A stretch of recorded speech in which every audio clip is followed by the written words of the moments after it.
Добре дошли в моята стая.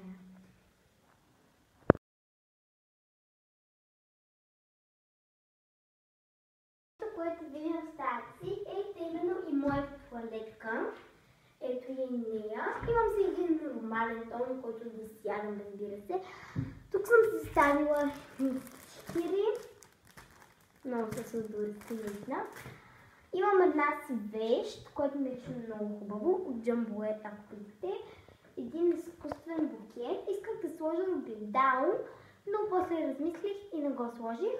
Тук е кутията ми за бижута, в която стоят моите ластици, гривни, медальони, улици и такива неща.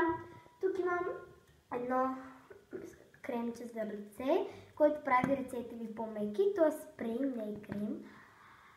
Имам парфюм, имам антимъчен гел за ръце, не знам да се произнася така. Още един и, разбира се, едно кремче. Ето тук в този буркан исках да го крася с сламки, но и така много ми харесва. Съм сложила ето тази четка, тя не е четка. Този пухкав химикал на мен страшно много ми харесва. Той също е от Jumbo и една четка. Така. Шкафовете няма абсолютно нищо интересно. Нека да преминаваме и към най-големия предмет в моята стая. Да именно леглото ми. Ето го. То е двойно, но пак е много добре. Как виждате, е много удобно, наистина. Също така, всяка сутрин, когато се будя, виждам това нощно шкафче. Ето го и моето нощно шкафче. Сега ще ви покажа какво има в него. Има две чехмеджета, които няма да показвам какво има в тях. И също започваме с тази маска с спрей, която ми е в H&M и не ползвам то, кой знае колко често, но все пак се я ползвам някога. Следващото нещо е ето това сладурско тефтерче. Има, извинете за това, просто картички от Италия. Спомен. Ето тези постоянно падат, което искам да се извиня. Да. И включва стикери, има много хубави листи, как виждате. Тук си запълвам идеите за видеа и ми е нещо като дневник. Това също включва и една розово кафява химикалка. Много ми харесва. От магазин Тайгаре в Италия. Имаше в Флоренция и в Рим такива магазини. Сигурна съм, че има и в другите страни. Следващото нещо е ето този часовник. Не си го ползвам за аларми, а си го ползвам когато стана да видя колко е часа. Ползвам с телефона за аларми.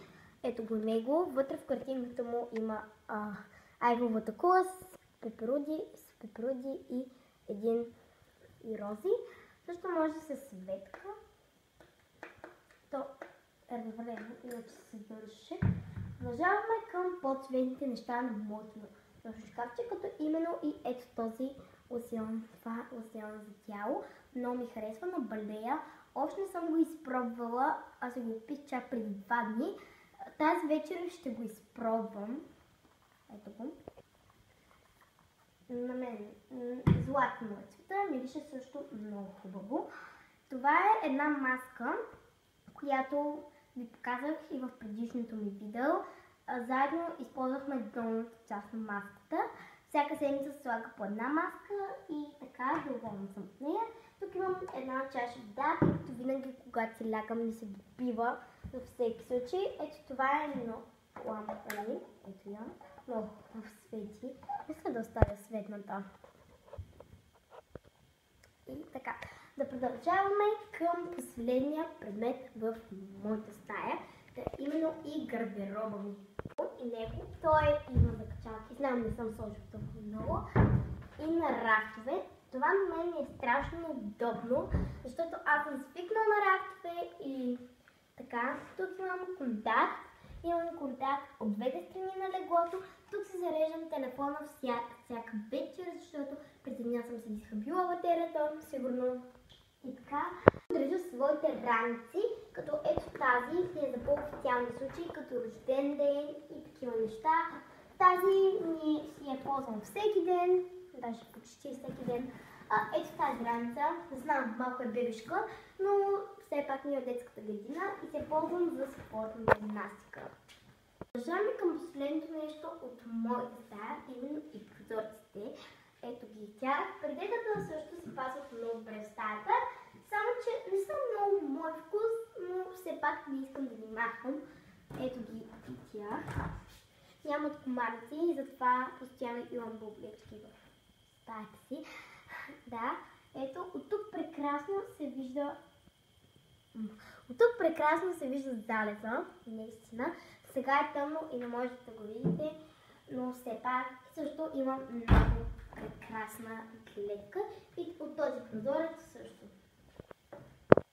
И така, хора, това беше всичко от мен. Надявам се видеото да ви е харесало. Ако е така, не забравяйте да му оставите един лайк и да се абонирате за канала ми.